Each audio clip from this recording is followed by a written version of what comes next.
സുരേഷ് ഗോപിക്ക് എന്നൊക്കെ പറഞ്ഞാൽ പാർട്ടി എന്താണെന്നറിയില്ല, മാധ്യമങ്ങളുടെ മേക്കിട്ട് തോണ്ടാനും മസിൽ പിടിച്ച് നടക്കാനും ഇതൊന്നുമല്ല politics. He doesn't know anything about Indian politics. കുറച്ച് എന്തെങ്കിലുമൊക്കെ അവിടെ നിന്ന് ഇവിടെ നിന്ന് പറഞ്ഞൊരു സ്ക്രിപ്റ്റ് എഴുതി കൊടുത്തത് പാർലമെന്റിൽ സംസാരിച്ചാൽ അത് പൊളിറ്റിക്സ് ആവില്ല. അദ്ദേഹത്തിന് ഇത് സ്വാമി ഭദ്രാനന്ദ എന്നാണ് ഇയാളുടെ പേര്. തോക്കുസ്വാമി എന്നൊരു അപരനാമമുണ്ട് എന്നുള്ളതാണ് അറിവ്. അദ്ദേഹം പറയുന്നത് സുരേഷ് ഗോപിക്ക് പാർട്ടി എന്താണെന്ന് അറിയില്ല, ഒരു സ്ക്രിപ്റ്റ് എഴുതി കൊടുത്തിട്ട് അത് പാർലമെന്റിൽ പോയി ഇങ്ങനെ വായിച്ചാൽ അതൊരു പാർട്ടിക്കാരനാവില്ല എന്നുള്ളതൊക്കെയാണ് അദ്ദേഹം പറയുന്നത്. ഓക്കെ, ഇവിടെ ഇന്ന് ഈ ഒരു വിഷയം ശ്രദ്ധയിൽപ്പെടാൻ കാരണം അല്പ ദിവസങ്ങൾ മുമ്പാണ് 2 കന്യാസ്ത്രീകൾ മതപ്രചരണം നടത്തി എന്ന പേരിൽ അറസ്റ്റിലായ 2 കന്യാസ്ത്രീകൾ അവരിപ്പോൾ ജാമ്യത്തിൽ ഇറങ്ങുകയൊക്കെ ചെയ്തു. എന്നാൽ അതിൻ്റെ ഭാഗമായിക്കൊണ്ട് കേരളത്തിൽ നിന്നുള്ള ഒരു സഹമന്ത്രി സുരേഷ് ഗോപി ഒന്നും പറഞ്ഞതായിട്ട് കേട്ടില്ല.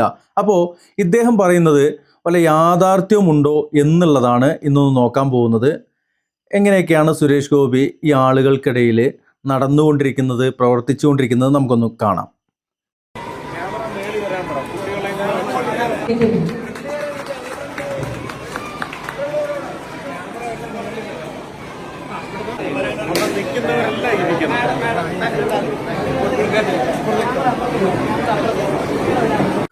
അവിടെ ഒരു പ്രോഗ്രാമിനിടയിൽ പറയാണ് ക്യാമറ മേളിൽ വരാൻ പറ.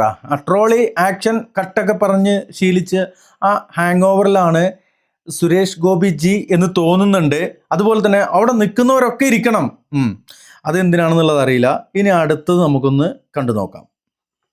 ഉന്നതകുല ജാഥന്റെ ഒരു അയിത്ത വീഡിയോ എത്തിയിട്ടുണ്ട്. സാധാരണക്കാരായിട്ടുള്ള ദരിദ്രരായിട്ടുള്ള മനുഷ്യരെ കണ്ടാൽ ഉള്ളിലെ അറപ്പ് കാണണേ. ഒന്ന് കൈ കാണിച്ചു കൊടുത്താൽ ജനപ്രതിനിധി എന്നുള്ള നിലയ്ക്ക് തിരിച്ച് കൈ കൊടുക്കാൻ പോലും അറപ്പുണ്ടാകുന്ന മനോഭാവം.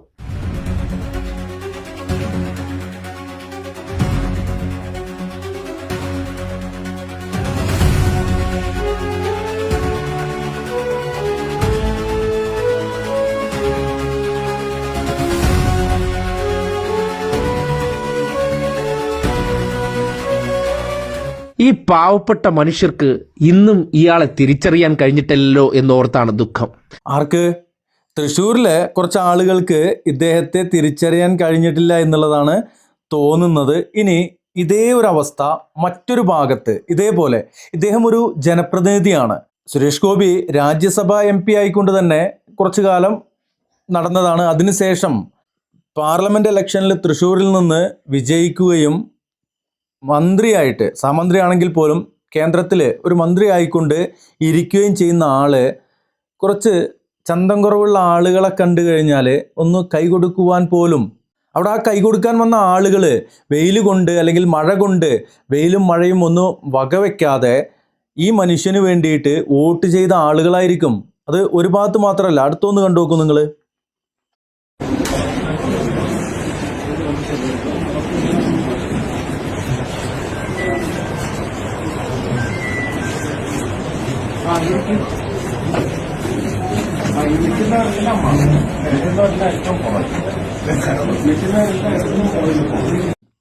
അത് മറ്റൊന്നാണ്. മൂപ്പർക്ക് ഇരിക്കാൻ അവിടെ ഒരു തോർത്തുമുണ്ടോ ഒരു ടവലൊക്കെ വിരിച്ചു കൊടുത്തു. ഇനി നിൽക്കുന്നവരൊക്കെ പുറകിൽ പോകണം. ചിലപ്പോൾ ആ ഒരു ടോപ്പിക് എന്തെങ്കിലും അവിടെ സംസാരിക്കാൻ പോകുന്നതിൻ്റെ ആ ഒരു ഭാഗമായിട്ടായിരിക്കും. ഇനി അടുത്ത് നിങ്ങൾ കണ്ടു നോക്കൂ.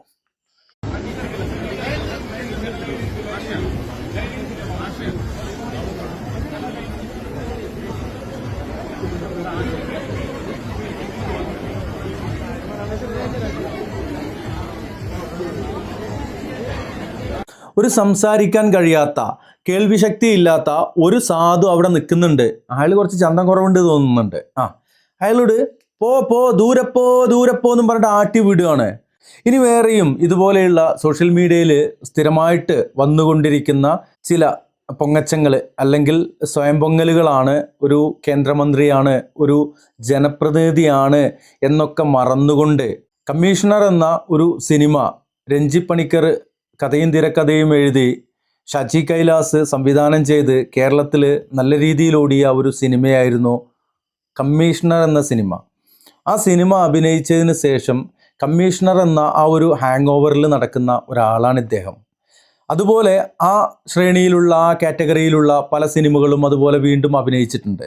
ആ ഒരു മസിൽ പിടുത്തവും ഹാങ് ഓവറും ഒരു ജനപ്രതിനിധിയാണ് എന്ന് രാഷ്ട്രീയപരമായിട്ടല്ല അദ്ദേഹത്തെ വിമർശിക്കുന്നത്. അദ്ദേഹത്തിൻ്റെ രാഷ്ട്രീയം എന്തോ ആവട്ടെ, അദ്ദേഹം ഒരു ജനപ്രതിനിധിയാണ്. ജനങ്ങളാൽ തിരഞ്ഞെടുക്കപ്പെട്ട, ജനങ്ങളെ സേവിക്കുവാൻ വേണ്ടി ജനങ്ങളാൽ തിരഞ്ഞെടുക്കപ്പെട്ട, ജനാധിപത്യ രൂപത്തിൽ ഈ ഡെമോക്രസി വാഴുന്ന ഇന്ത്യയിൽ തിരഞ്ഞെടുക്കപ്പെട്ട ഒരാള് ആളുകൾക്ക് ഐക്യം കൽപ്പിക്കുകയും ആളുകൾക്ക് കാറ്റഗറി നിശ്ചയിക്കുകയും ആളുകളെ തരംതിരിക്കുകയും ചെയ്യുന്നതൊക്കെ കാണുമ്പോൾ അത് പറയാതിരിക്കാൻ കഴിയില്ല. അതുകൊണ്ടാണ് പറഞ്ഞത്, ഈ കമ്മീഷണർ എന്ന സിനിമ ഷൂട്ട് ചെയ്യുമ്പോഴും അതിന് ശേഷമൊക്കെ, ആ സിനിമ ഇറങ്ങിയതിന് ശേഷമൊക്കെ അയാളുടെ കാറിൻ്റെ പുറകിൽ IPS മുദ്രയുള്ള ഒരു തൊപ്പി ആൾ വെച്ചുകൊണ്ടാണ് യാത്ര ചെയ്തിരുന്നതെന്ന് പറഞ്ഞു. അത്രയും സിനിമ ഹാങ് ഓവർ തലയ്ക്കുള്ളിൽ കയറിയ സുരേഷ് ഗോപി സാറേ, താങ്കൾ അല്പമൊന്ന് താങ്കളുടെ ഹാങ് ഓവറിൽ നിന്ന് താങ്കൾ താഴെ ഇറങ്ങി വരണം.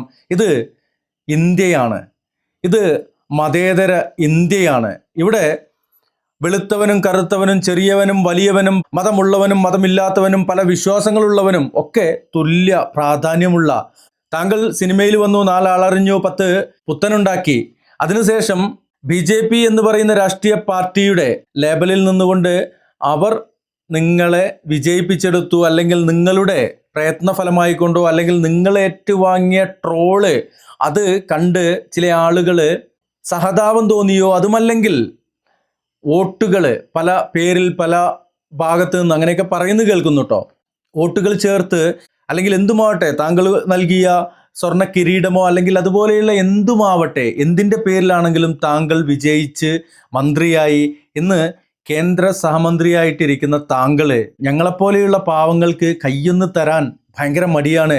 ഒരു അമ്മ, ഒരു പ്രായമായ സ്ത്രീ, അവർ കൈ കൊടുത്തപ്പോൾ ആ കൈ അപ്പോൾ തന്നെ കഴുകിയിട്ട്, ഇനി കഴുകി തുടച്ച് പിന്നെ സാനിറ്റൈസർ ഇട്ടിട്ടുണ്ടോയെന്നറിയില്ല,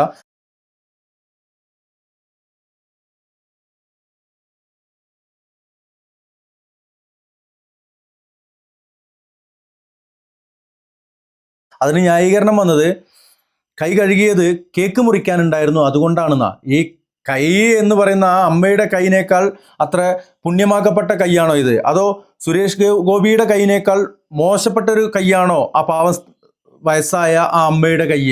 എന്താണ് സുരേഷ് ഗോപി ചേട്ടാ ഇങ്ങനെയൊക്കെ? താങ്കൾ ഒരു മാടമ്പിയോ അല്ലെങ്കിൽ വലിയ കോഴി തമ്പുരാനോ ഒന്നും അല്ല. താങ്കൾ ജനങ്ങളാൽ തിരഞ്ഞെടുക്കപ്പെട്ട, എത്ര വലിയ സംഭവമാണെങ്കിലും ജനങ്ങളാൽ തിരഞ്ഞെടുക്കപ്പെട്ട ഒരു ജനപ്രതിനിധിയാണ്. ഇന്ത്യ ഭരിക്കുന്ന സർക്കാരിൽ ഒരു സഹമന്ത്രിയാണ്, ഒരു MP ആണ്. അതൊക്കെ തിരിച്ചറിഞ്ഞുകൊണ്ട് പ്രവർത്തിക്കുക നന്നായിരിക്കും എന്നാണ് പറയാനുള്ളത്. അല്ല, ഈ പോക്ക് പോവുകയാണെങ്കിൽ ഇനി പാർലമെന്റിലേക്ക് ഇനിയിപ്പോൾ ടിക്കറ്റ് എടുത്ത് കയറുന്നുണ്ടോയെന്നറിയില്ല, അങ്ങനെ ടിക്കറ്റ് എടുത്ത് കയറേണ്ട അവസ്ഥ വരും, അല്ലെങ്കിൽ രാജ്യസഭയിലേക്ക് അവർ ഉന്തിത്തള്ളി കൊണ്ടുപോകേണ്ടി വരും എന്നുള്ളതാണ് ഈ ഉള്ളവന് പറയുവാനുള്ളത്. ഓടിളക്കി മന്ത്രിയാവുന്നതിനേക്കാൾ നല്ലത്, അതിനേക്കാൾ പ്രിവിലേജാണ് ഒരു ജനപ്രതിനിധിയായിട്ട് മന്ത്രിയാവുക എന്നുള്ളത്. ആ ജനപ്രതിനിധിയായിട്ട് മന്ത്രിയാകുമ്പോൾ അവിടെ ജനങ്ങളാണ് താങ്കളെ തിരഞ്ഞെടുത്തത്. ആ ജനങ്ങൾക്ക് മുമ്പിൽ താങ്കൾ വിനയാന്വിതനൊന്നും ആവണ്ട. സുരേഷ് ഗോപി ചേട്ടാ, താങ്കൾ ഒരു ജനപ്രതിനിധിയാവുക എന്നാണ് പറയുവാനുള്ളത്.